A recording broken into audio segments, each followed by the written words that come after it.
부탁하겠습니다. 자, 히브리서 10장 23절에서 25절 우리 교도가도록 하겠습니다.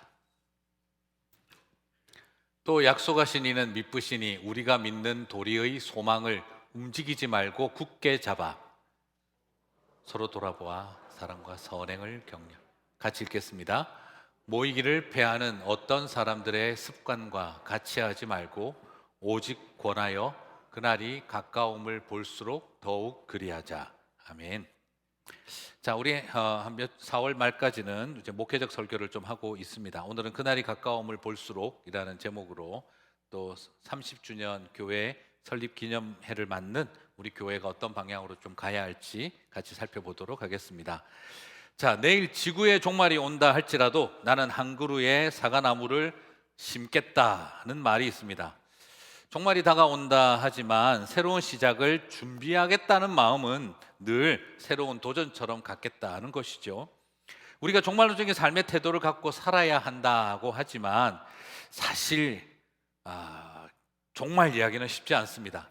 개인적으로든 아니면 역사적으로든 마지막이 가까웠다 하는 말을 당황하지 않을 사람은 없습니다. 당신은 이제 3개월 남았습니다. 그 말을 듣고 당황하지 않을 사람이 있겠습니까?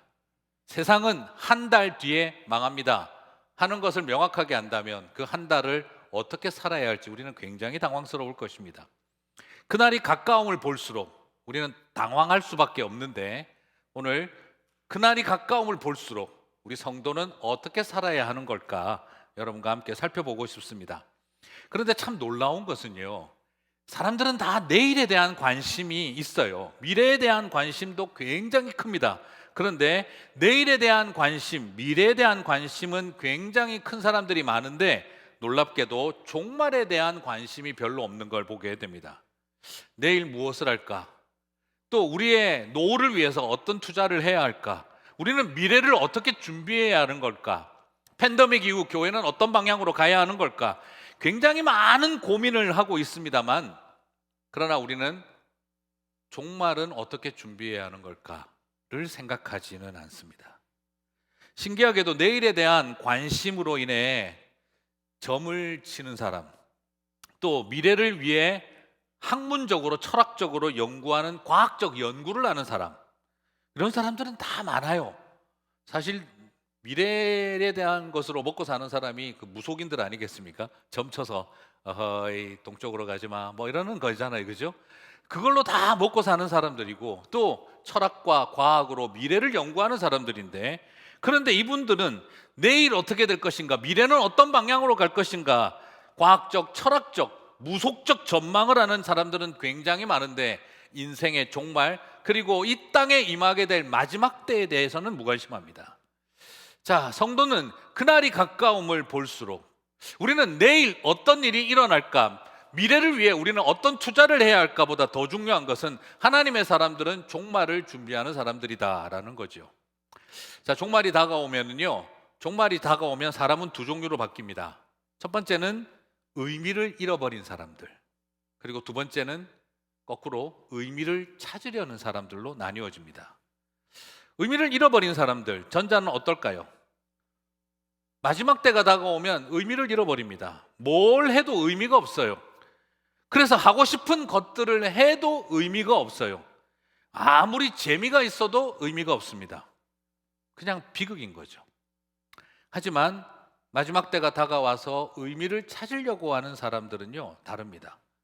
고통도 의미가 되고 작은 것도 소중해지고 아무것도 하지 않아도 의미가 있습니다. 참 신기하죠? 살아도 유익하고 죽어도 유익하고 뭘 해도 유익하고 하지 않아도 유익한 것, 그게 주님을 바라보고 의미를 발견한 사람들의 삶이죠. 무엇을 하든 의미 있는 삶이 되면은요, 무엇을 하지 않아도 의미로 가득합니다. 하지만 무엇을 해도 의미가 없는 삶이 되면은요, 뭘 하지 않아도 의미가 없어집니다. 뭘 안 해서 무의미한 것이 아니라 하든 말든 의미 없는 삶이 되는 것이지요. 그래서 저는 부탁하고 싶습니다. 우리 성도님들이 의미를 찾고 의미를 만들어가는 삶이 되셨으면 좋겠습니다. 그래서 히브리서 기자는 마지막 때를 살아가는 성도들에게 참 삶이 의미 있었으면 좋겠습니다. 그 의미를 찾는 것을 세 가지를 통해 설명을 하고 있습니다. 첫 번째, 여러분과 같이 살펴보고 싶은 것은 먼저 우리가 해야 할 일은 온전한 믿음으로 흔들리지 말고 믿음의 도리를 굳게 붙잡는 일입니다. 히브리서 10장 23절 읽어보겠습니다. 같이 읽겠습니다.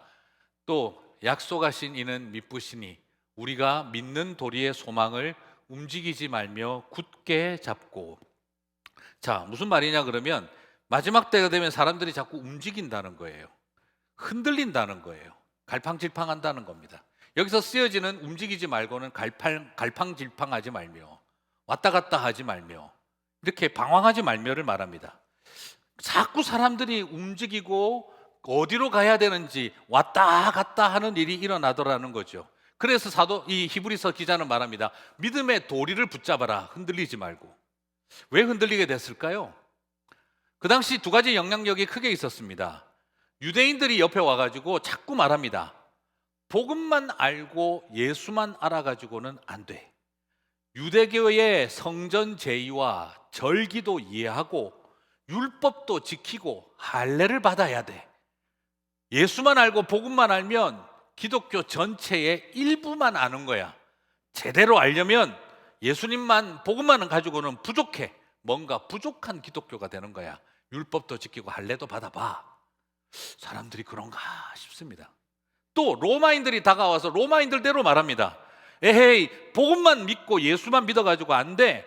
로마의 철학으로 재해석하고 세상을 살아가려면 로마인들의 철학과 정서에 맞는 기독교로 좀 재구성해 나가면서 가야 돼. 예수만 알고 복음만 알면 고립된 기독교가 되고 핍박받는 기독교만 된다니까. 조금 더 로마식으로 이해해봐. 말 그대로 이게 물론 그 당시 그 시대 그런 말은 없었겠지만 예루살렘에 가면 예루살렘 사람처럼 로마에 가면 로마인처럼 살아라 하는 이 극단적인 요청이 양쪽으로 있는 거죠. 종교적으로 유대교에 비하면 뭔가 반쪽짜리 같아서 부족한 기독교 같고, 세상적으로 로마인들을 바라보면 전혀 세상과 연결되어지지 않아서 고립된 쓰레기 종교 같은 그런 느낌이 들고, 그래서 이 복음만 붙들고 예수만 붙들고 살아가다가는 종교적으로는 유대교의 콤플렉스 느끼고 복음만 붙들고 예수만 붙들고 살아가다가는 세상적으로는 로마인들한테 콤플렉스 느끼며 살아가는, 이것도 저것도 제대로 못하는 인생 되는 거 아닐까라는 불안감이 밀려오는 겁니다. 실제로 핍박도 워낙 거세게 그때 일어났기 때문에 그 무서운 핍박 때문에 로마와 갈등하지 않는 기독교가 좀 되면 좋겠다. 그러려면 유대교의 도움을 받아서 유대교의 한 분파처럼 만들어진 기독교가 되면 고생 덜 할 것 같은데. 그래서 많은 그리스도인들이 로마식 기독교 합시다, 유대교식 기독교 합시다 하면서 왔다 갔다 갈팡질팡하고 있었던 겁니다. 그래서 히브리서 기자는 흔들리지 말고 믿음의 도리를 똑바로 붙잡으십시다 라고 이야기를 하고 있는 거예요. 여러분, 이게 그때 그 사람들만의 이야기일까요? 오늘날 우리도 어떨까요? 율법적 기독교로, 그리고 오늘날 우리가 살아가고 있는 이 세상과 잘 맞는 기독교로 왔다 갔다 나도 모르게, 그래 복음만 믿어서 예수만 믿어서 안 돼, 말은 아니라고 하지만 속은 그 말이 사실이지 뭐 하는 우리의 마음이 깔려 있는 것은 솔직히 아닐까 하는 것이죠. 우리는 이것을 이종교배가 일어난 상황과 같다라는 겁니다. 오늘날 이 세상 속에서도 이종교배가 강력하게 일어나고 있어요. 어쩌면 복음과 기독교 신앙도 세상과 이종교배하고 있는지도 모릅니다. 여러분, 이종교배의 가장 대표적인 상징이 뭡니까? 노새 아닙니까? 노새. 수당나귀와 암말을 교배를 하면, 이종교배를 시키면 노새라는 게 태어나죠. 그죠? 예, 노새는 그래도 성공한 케이스죠. 인간에게 매우 유익합니다. 그런데 노새는 스스로 새끼를 낳을 수 없는 거 알고 계시죠? 그게 이종교배의 결과입니다. 하지만 그나마 노새는 쓸만합니다. 하지만 대부분의 이종교배는 어떻게 될까요? 사자와 호랑이, 신기해 보이지만 위험한 괴물입니다. 돌고래와 킬러 웨어, 그 두 개를 이종 교배시켜 놓으면 귀엽게 생긴 무서운 녀석이 나옵니다. 우리는 다 이런 것들을 위험하고 두려운 일입니다. 사람과 침팬지, 굉장히 위험한 일이죠.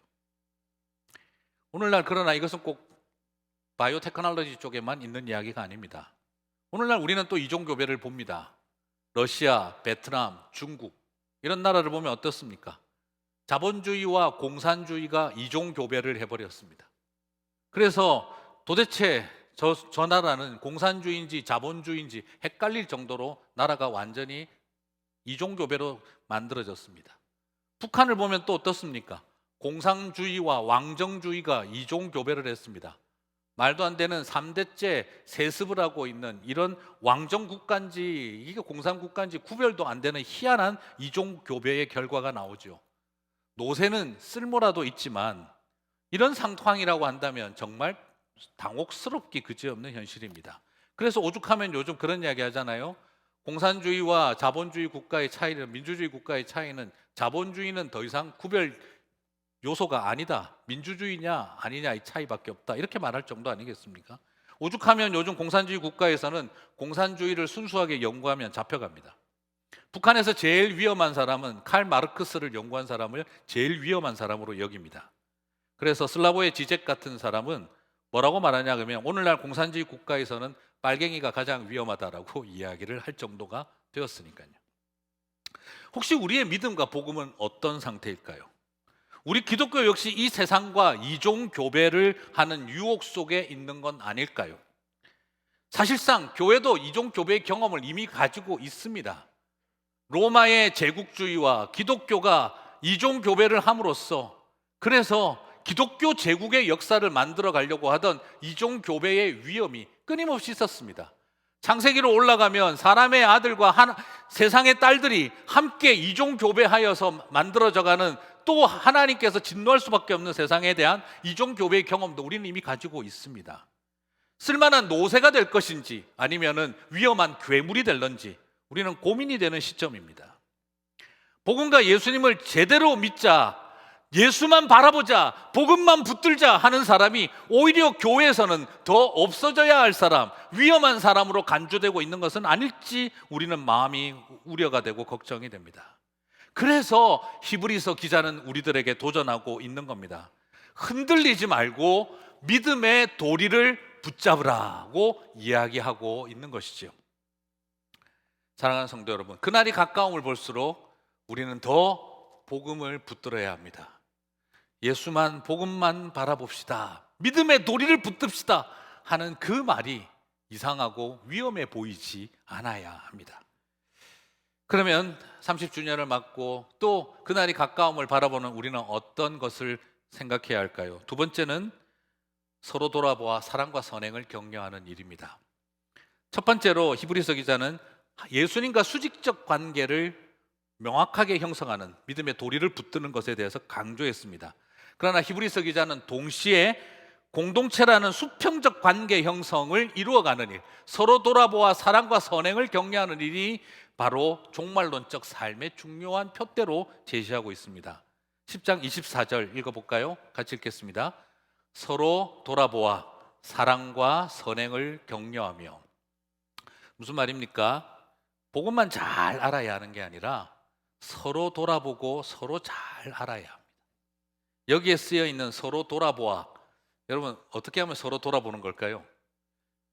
썰렁하게 서로 돌아보아 뭐 이건 건 아니겠죠, 그렇죠? 자, 서로 돌아본다는 게 뭘 말하는 걸까요? 이 서로 돌아본다는 말, 이 돌아보아라는 이 동사는요 실제로 성경에서 어디에 대부분 쓰이는지 아세요? 예수님을 깊이 생각하라 할 때 쓰는 표현이에요. 히브리서도 3장 1절에 똑같은 동사가 히브리서 3장 1절에 쓰여져 있습니다. 같이 읽어볼까요?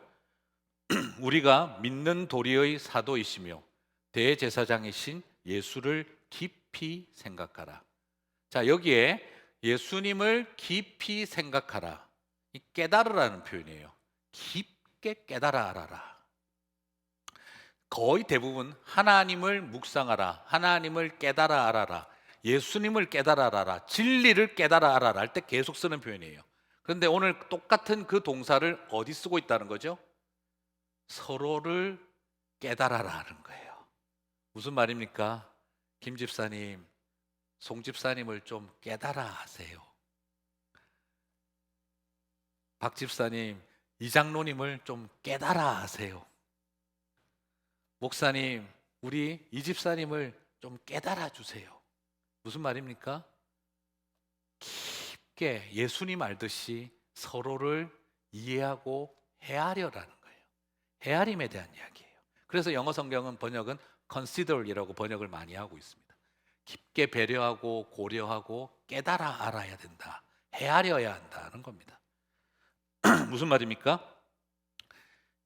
히브리서 기자는 예수님을 깊게 깨달아 아는 것만큼이나 성도들이 서로를 깊게 헤아리는 삶을 살아야 하는 것이다. 똑같은 동사로 표현하고 있습니다. 예수님 아는 거나 사람 아는 거나 똑같다 이 말입니다. 신학만 열심히 하지 말고 인간학을 공부하라는 말입니다. 예수님만 공부하지 말고 사람을 좀 잘 헤아려라는 말입니다. 오늘날 우리 복음주의 교회들이 제일 약한 게 뭘까요? 사람을 잘 몰라요. 예수님을 열심히 알려고 애를 쓰는데 사람에 대한 배려와 사람을 이해하는 법이 부족해요.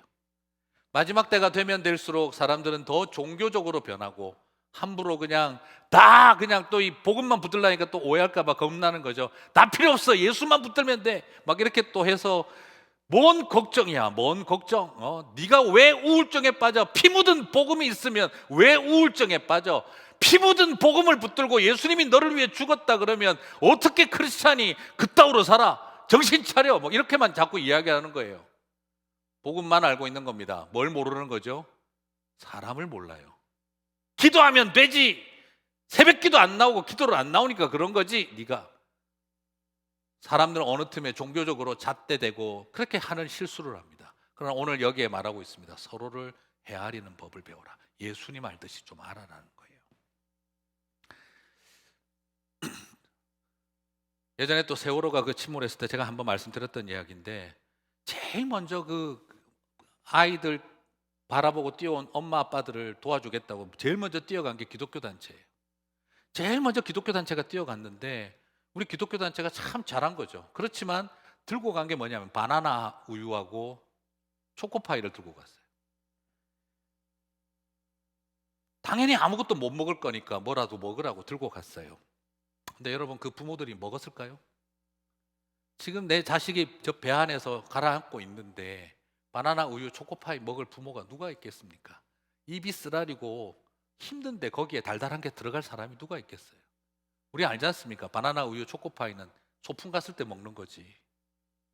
그런데 조금 늦게 다른 종교에서 와가지고 거기서 봉사단체가 왔는데 흰 죽과 간장을 꺼내놓은 거예요. 사람들이 앉아서 흰 죽을 떠먹고 간장 떨어뜨리면서 눈물을 흘리면서 흰 죽을 먹었대요. 그 엄마 아빠들이. 여러분 그게 더 맛이 있어서 그게 더 영양가가 높아서 그랬을까요? 아닙니다. 여러분 우리 아시잖아요. 언제 흰죽 드세요? 아플 때. 몸과 마음이 너무 아플 때. 어머니가 끓여주는 흰죽 떠주면서 힘내라 살아야지. 그럴 때 죽고 싶은 마음 이기고 그 흰죽 하나 입에 떠 먹으면서 살 힘을 얻지 않습니까?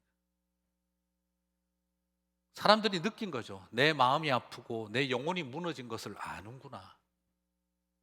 그 마음 알아주고 떠다 주니까 엄마가 주신 것처럼 생각하고 떠먹는 거죠. 제가 그때 아쉬웠던 게 뭐냐면 우리가 하나님을 잘 아는데 사람의 아픔과 눈물을 헤아리는 법이 참 약하다. 저는 그때 그 생각을 참 많이 했었어요. 그리고 오늘 여기에도 사랑과 선행을 격려하라고 하지 않습니까? 여기 격려하라는 말도 좀 독특해요. 격려한다. 뭐 어떻게 하는 거죠? 뭐 유도한다. 좀 하라고 좀 why don't you? 청유한다. 뭐 이런 느낌이 드는데 여기 격려하라는 말은요, 대충 유도하라는 말이 아닙니다. 원어적인 의미는 사전적인 의미는 격심한 불화를 일으킬 만큼 격렬하게 자극하라가 이 격려하라는 말이에요. 격렬하게 자극하라는 뜻이에요. 실제로 이 단어가 어디에 대부분 쓰이냐 그러면 싸우고 갈라질 때 쓰는 표현입니다. 바울과 바나바가 대판 싸워서 갈라질 때, 사도행전 15장에서 여러분 기억하시죠? 그죠?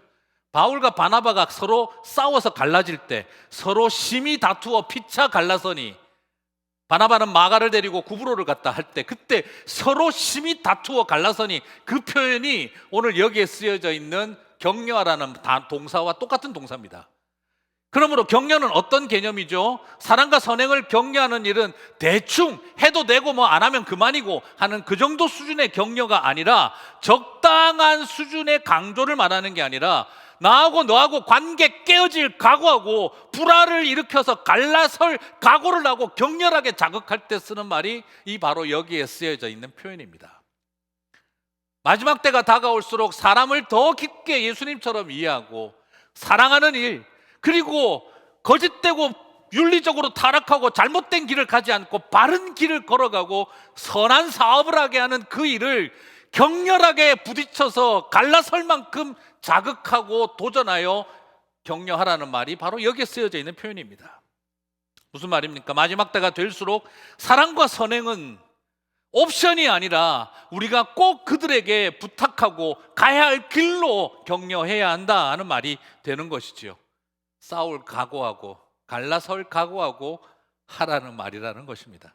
뭐 그렇다고 갈라서자 이런 뜻은 아닙니다. 그럴 만큼 간절하게 권하라는 거예요.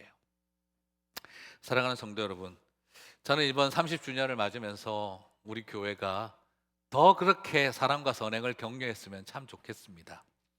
옛날 경상도 쪽에 유명한 만석지기가 있어요. 경주 만석지기 최부잣집이라고 있는데, 그 어르신 최준 어르신이 그때 이런 가정에 육훈을 남겼어요. 6가지의 훈령.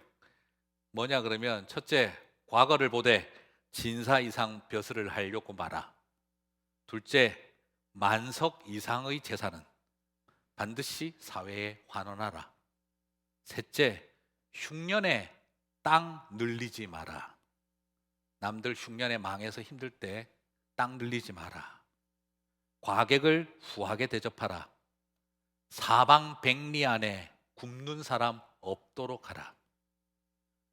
시집 온 며느리는 3년간 무명옷만 입어라. 소위 말하는 노블리스 오블리제죠. 흉년 때 우리 땅 늘리는 거 하지 마라. 소작농들 살려주라. 그리고 사방백리 안에 굶는 사람 없게 해라. 그리고 이분은 한국이 일본에게 나라를 빼앗기자 부산에 백산상회라는 것을 세워서 독립자금을, 그 당시 1910년도에 독립자금을 100만 원이나 보내주고 파산할 지경까지 갔었다라고 하더라고요. 결국 일본 경찰에게 잡혀서. 저는 이런 모습을 바라보면서 부자가 어떤 존재인가를 보여주는 분이셨어요. 저는 그 중에서 가장 저한테 인상적이었던 게 사방백리 안에 굶는 사람 없게 하라.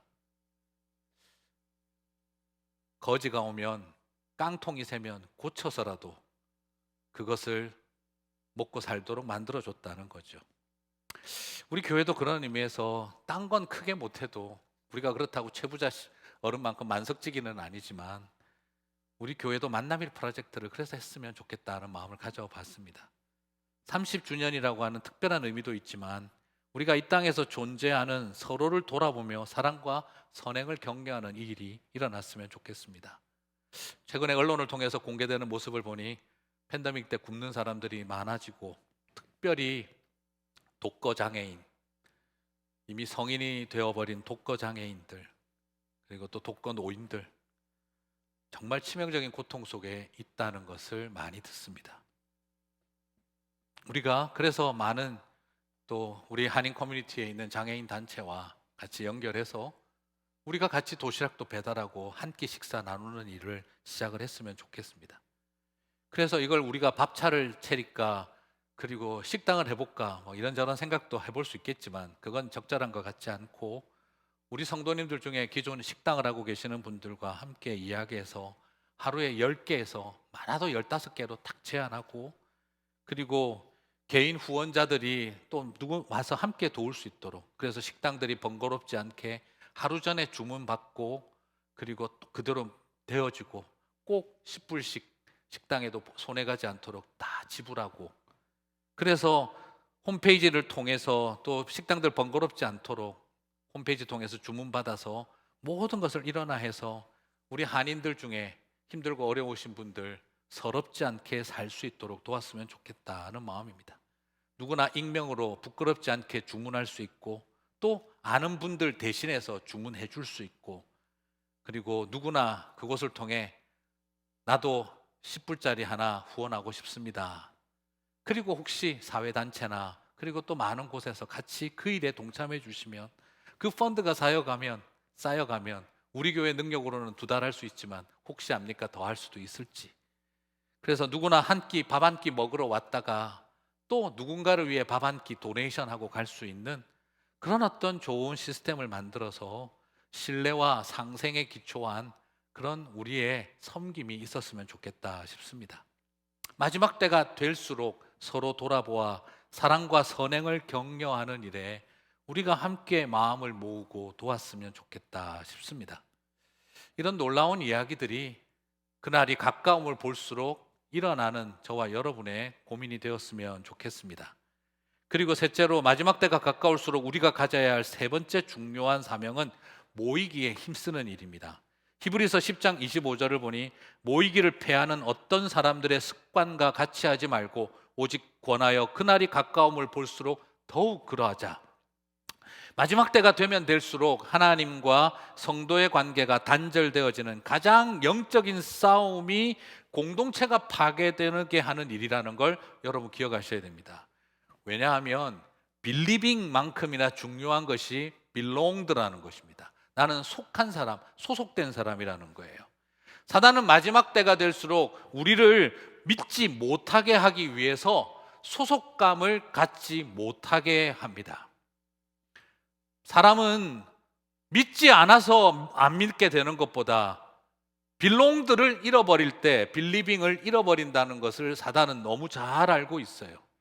그래서 이 팬데믹의 시대를 겪으면서 왜 그렇게 온라인으로라도 계속 모이고 또 이제 이렇게 대면 예배도 시작을 하려고 하냐 그러면 이 빌롱드가 깨어질 때 빌리빙이 깨어지는 것을 너무나 많이 보고 그것이 사단의 전략인 것을 알고 있기 때문인 것이죠. 물론 맞아요. 사람 때문에 상처받아서 교회 가기 싫다 하는 그런 마음 다 가지고 있는 것도 압니다. 우리 교회에서도 한번 설문조사 했어요. 소그룹 공동체, 목장 모임 이런 데 가고 싶고 참여하고 싶은 이유 1등 뭘까요?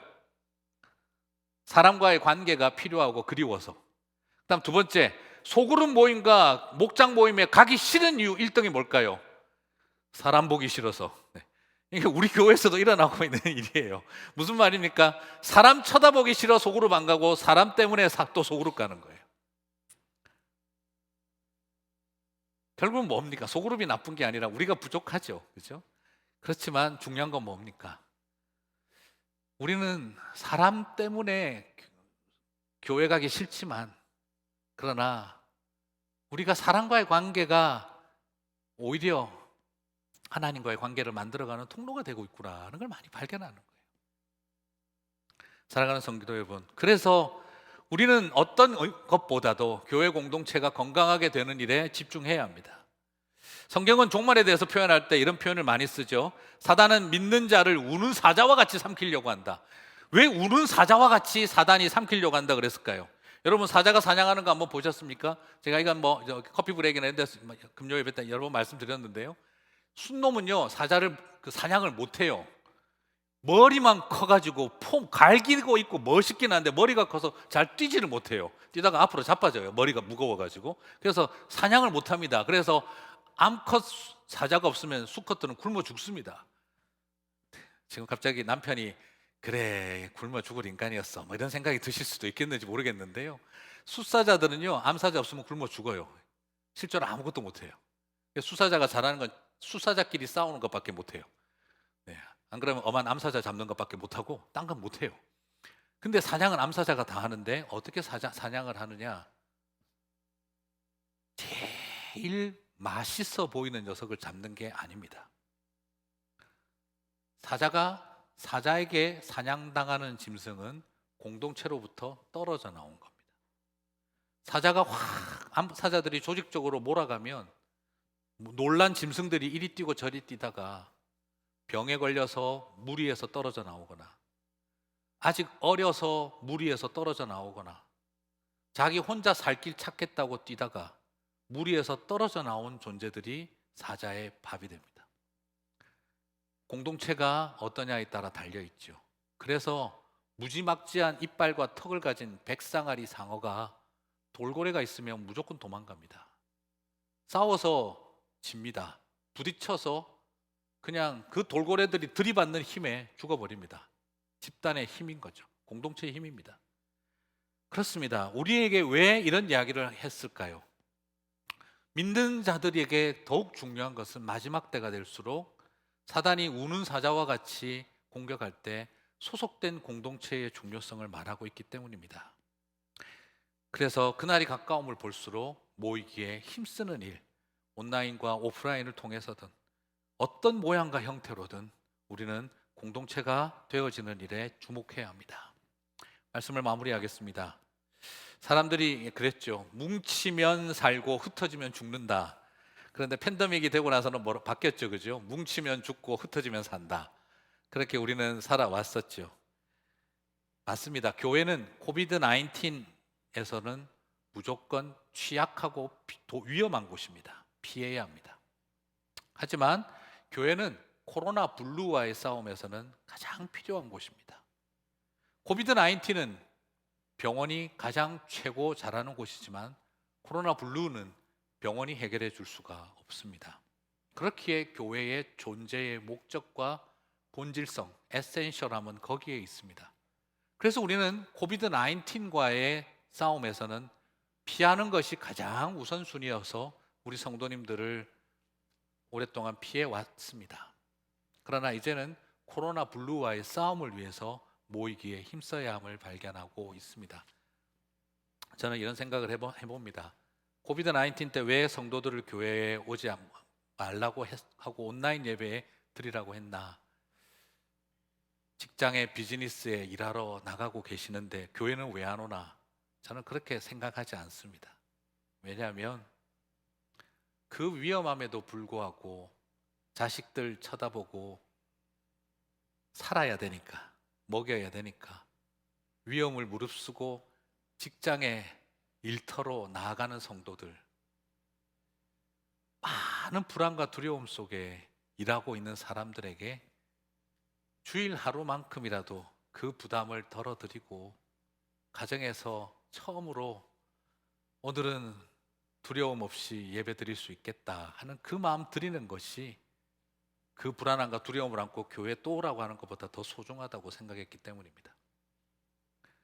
이제 백신의 효과도 나오고 여러 가지 상황들이 좋아진 지금은 이제는 코비드 19과의 싸움이 아니라 코로나 블루와의 싸움이기에 이제 우리는 그 마음을 서로 위로하고 지켜주기 위해 함께해야 한다는 것도 바라봅니다. 그 일을 위해서는 우리 목회자들이나 성도들 또 리더십들이 위험을 무릅써야 합니다. 코비드 19에 대해서는 쓸데없는 위험은 그것은 오히려 더 사람들을 해치는 것이지만 그 위험은 피해야 하지만 이제는 코로나 블루를 위해서 또 다른 위험을 무릅써야 할 필요도 있기 때문입니다.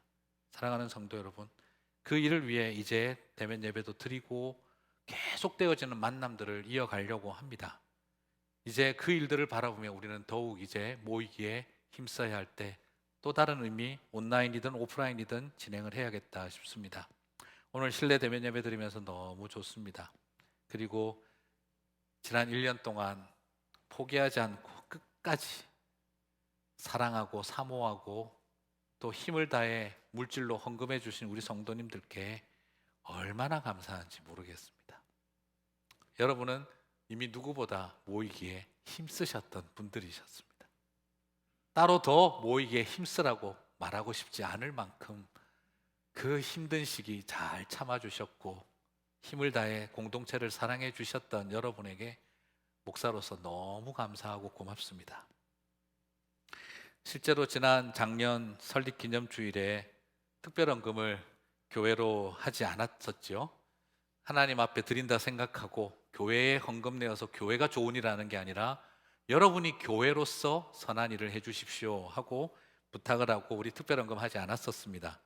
그런데 우리 성도님들이 참 의미 있는 섬김을 많이 하셨나 봐요.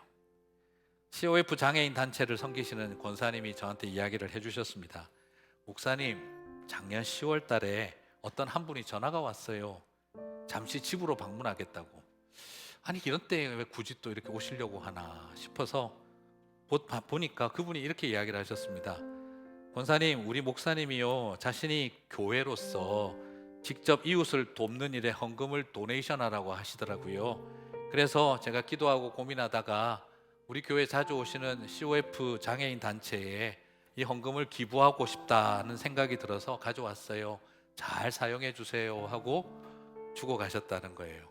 열어보니까 500불이 들어있더래요. 너무 놀라서 막 뛰어나가서 도대체 그 어느 교회예요? 이렇게 물어봤더니 아, 저 모르셨어요? 저 선한청지기 교회 다녀요. 이렇게 하고 가셨다는 거예요. 권사님이 그 봉투 들고 울었다고 하시더라고요. 이런 때에 찾아와서 귀하게 써달라고 이렇게 주고 가는 성도들 참 신기하다. 그때 눈물을 흘리고 그리고 저한테 연락을 주신 거예요. 목사님, 참 좋은 성도들, 이런 성도들이 어디 있습니까? 너무 감사하네요 이러시더라고요. 저도 그랬습니다. 아이고, 목사가 시킨다고 또 다 할까 싶었는데 그러는 분들도 계셨네요 하고 혼자서 웃으면서 웃었어요. 그리고 같이 저도 눈물이 났습니다. 자, 여러분, 서로 돌아보아 사랑과 선행을 격려하는 일 쉽지 않습니다. 하지만 계속할 일이라고 믿습니다. 그날이 가까움을 볼수록 우리는 이기적으로 변하기 딱 좋은 인생들인데 주님을 위해서, 이웃을 위해 그렇게 살아내어가는 저와 여러분 되었으면 좋겠습니다. 30살의 봄을 맞으면서 흔들리지 않고 믿음의 도리를 붙잡고 사람을 알고 돌보는 일에 예수님 알듯이 하고, 그래서 함께 모여 사랑과 선행을 격려하고 모이기에 힘쓰는 저와 여러분 되시기를 주님의 이름으로 축복합니다. 우리 같이 주신 말씀 붙들고 기도